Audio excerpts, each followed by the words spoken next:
Hey, Jerry, big fan, man. Thanks for hanging out. Bobby, save it for the show. I can't wait for this. Well, no, this is it. This is the show. I don't have like a cool radio voice or anything, you know. So, No, get into your sorry, radio sorry. voice. Everybody, with Let's little hear Jerry O'Connell. He's got a new show coming up called the Real Love Boat, and I can't wait to talk to him about that and some fantasy football. All right, Jerry, you're on. How you doing, buddy? Bobby, I am so excited to be here. As they say in radio, first time, long time. I'm going to tell you what a fan I am of yours, Bobby. Are you ready for this? I don't think you're telling the truth. There's no way you even know who I am. Okay, Bobby. Watch this. I'm a 48-year-old man, and I recently have been unable to see anything from a close distance. What do you call that? I'm farsighted. I'm blind, like reading. So I went to an optometrist. I have a VSP plan. So I got a little bit of a discount, and look at what I got. The Bobby Bones special. Yes, that does look like me. Nothing like being compared to.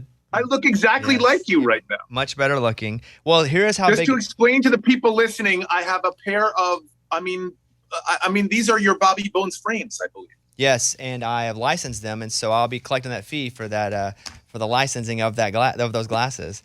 Well, listen. I can't wait to talk to you because I'm now a reality show host, and I found it to be really difficult. I really did. Yeah, it's a lot, and it's a lot of herding cats at times, right? Especially people that have never taken direction for that. I mean, is that what happened here with the show?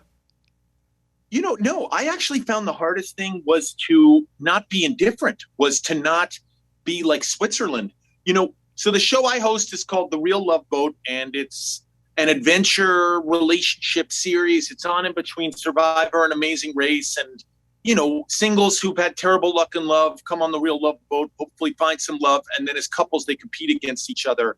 And we send a couple people home that I truly believed were going to win the show. And when we were in the moment in what we call like our elimination, our sail away ceremony, it's sort of our elimination. I actually said, I can't believe you're coming home right now. And then they completely stopped filming.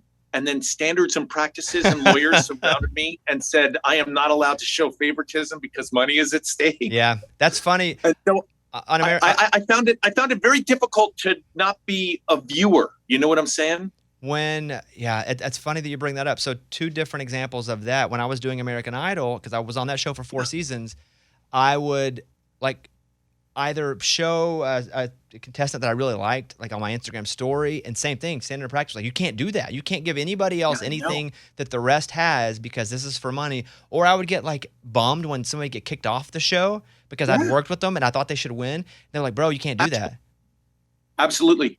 What's funny is I actually, and I'm not the most social media savvy, but a lot of our contestants, I wanted, a lot of our singles, I wanted to follow them on Instagram, and it's sort of a way to get to know each other. It's like, oh, hey, nice to meet you. Hey, who are you on Instagram? And then you see sort of their past. And I couldn't even do that, because now hosts are getting in trouble for following contestants on social media. So it's like I really had to be. It's so funny. Our boss on The Real Love Boat, who's great and really makes some compelling television, kept saying you have to be like Switzerland. You have to be like Switzerland. And it was tough. It was tough because, we have an episode tonight where we really get into sort of the adventure aspect of The Real Love Boat. So the couples have now formed and they climb the Rock of Gibraltar, and the couple that is the most honest with each other about past relationships will win the challenge. And some of these couples are just downright dishonest with each other. And it's cringe TV, man. It's crazy. And it was crazy too, because watching them, I'm not that honest with my wife of 15 years. Did you ever feel?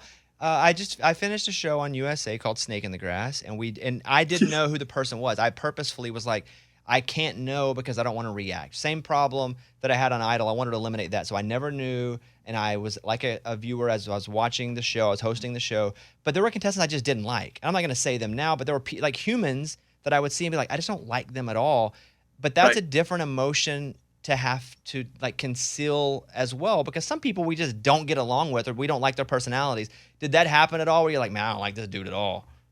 You know what was so funny about hosting the Real Love Boat? So it's about couples and relationships and all that stuff. So they got my wife and I to host it because I guess Nick Lachey and Vanessa Lachey were already working on Love is Blind. So we were the next stop. But my wife really liked one couple and I was really into another one. And it almost became, now obviously we showed no favorites on the show because money was at stake and all that stuff. But there was one dude in particular that I really wanted to see make it. And my wife could not stand this. It's crazy. Because literally we'd go back. We were on this. The Real Love Boat is an actual cruise. And we go back to our cabin. And my wife would be like, I hate that person. I can't believe that they made it through. And I'd be like, you're totally wrong about them. And we became really emotionally invested. And I will say there are like, I was a little shocked hosting a show, Bobby, because you become emotionally invested. And I guess it's a lot like watching these shows, you know? You become really invested. And I think because relationships are involved and this is about, you know, a bunch of people, a bunch of kids who really have had terrible luck in love and are hoping to reignite that spark. There's a lot at stake. The Real Love Boat airs on Wednesdays at 8 Central, 9 Eastern. Just do the math on where it airs. I'd like to tell you my Jerry O'Connell story. Jerry O'Connell, if you're okay with that. Yeah, Bobby, come on. I'm going to put my Bobby Bones glasses on for this. Look good. This is my Jerry O'Connell story. It was in the middle of COVID, and I get a call from CBS, and they say, and I was probably still shooting American Idol because I was in California, and they say, hey, we need somebody to come over and fill in on the talk. I didn't know what was going on. I'd never hosted that show. I'd only been a guest on it a couple times promoting a book or something. And so they said, hey, come over to the talk and host it for a couple days. And I said, that sounds like fun. I'm here anyway. So they were lovely to me there. And I go and I hosted day one, and that was it, cool. And I go, we did 2 shows in a day. I think it was like a Thursday. And so like, okay, cool.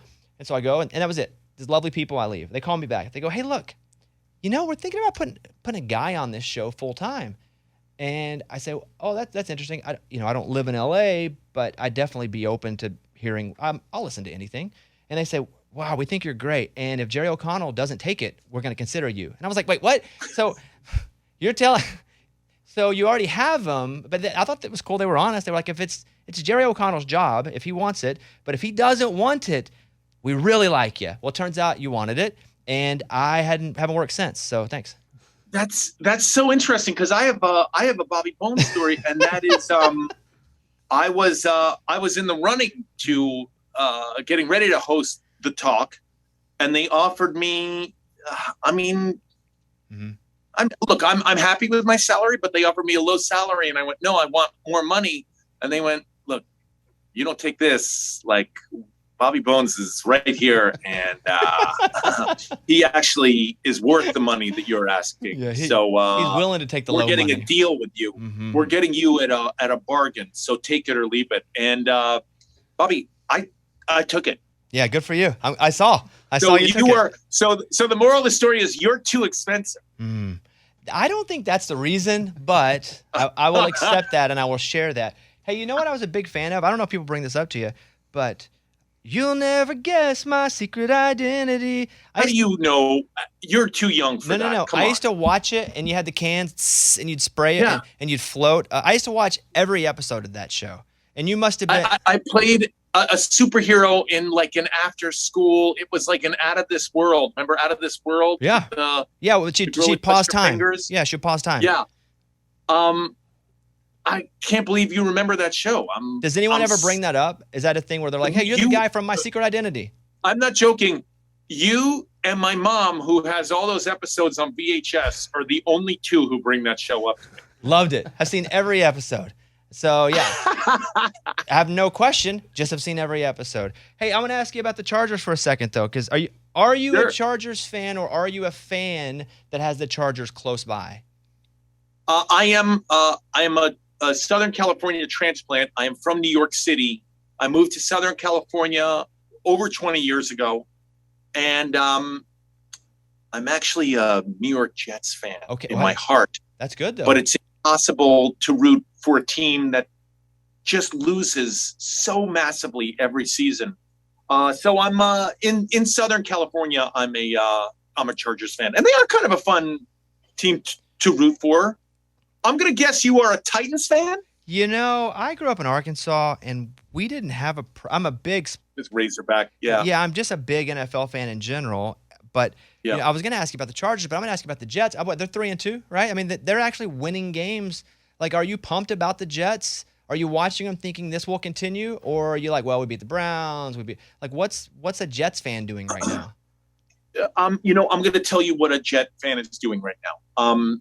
I know we shouldn't talk about gambling on the air, but I was in Las Vegas and I made a bet that the Jets would win 6 games this season. Okay. And by the way, the odds were pretty long. My friend who I told I made that bet to said, hey, it's looking like you're going to win that bet. And I thought to myself, now I'm never going to win that bet, and they're never going to get the 6 wins. So I won't believe it until I see it. I play a lot of fantasy football. Derrick Henry has been very helpful to me, and I'm losing in fantasy football too. I shouldn't be talking about football. I'm losing in everything. You should be talking about football. And the sports show I do is actually sponsored by DraftKings. So all the gambling, all the time. So, what a sight. Yeah. What a sight. Let me tell you the best thing about that site. Mm-hmm. The best thing about that site, the best thing about fantasy football is not just winning, but it's beating your close friends. You can individually, this is on top of any league you're in, say to a friend, I'm challenging you to an individual game, a morning of games, a day of games, a weekend of games. I challenge you in a DFS league. I can beat you one-on-one, and it's so much fun. I know this isn't I don't want to talk about gambling, but it's so fun. Hey, Bobby, I'm such a fan that I got to finally get on your show and talk to you. I really, I think we should host one of these things together, and I'm going to wear my BB specials. Look at my glasses that I got on. You look great. Is he running away? Are you running away, Jerry? No, I'm not going anywhere. I've got nothing to do. No, okay. I thought. Listen, I've had so many people just be like, "All right, well, that's a good talk," and then leave. I kind of felt like that was the pivot out of there. I had some more great questions I'd prepared for you. Like, I'm going to stay here. You know what? I'm going to stay here for a couple hours now. I'm settling in. I'm co-hosting the show with you. Michael Rappaport would email me and was talking to me, and he was like weirdly challenging me to one-on-one fantasy football because he had just got so irritated with me talking about fantasy football to him. He's like, I'm better than you. And very intense. I think Michael Rappaport's super funny, but I didn't take him up on his one-on-one because he was just really he just really wanted to beat me. I don't know why. He was like upset. Have you played with Michael Rappaport? He's one of those people. I've never played with him. I do know him personally, mostly from like Bravo stuff. I always see him at like Bravo shows. And, I listened to him on another radio show, popular radio show that he calls into often, and he plays fantasy football. Oh, Stern. I told him the same thing. I was like, why are you always mad you lose on Stern show? He's like, hey, mad, I win. And he just went off.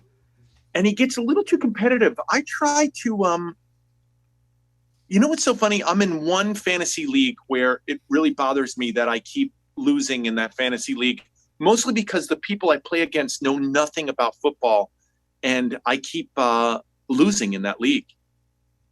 And it does upset me, not to the point Michael Rappaport gets really upset. I'm not that dedicated. I don't care that much.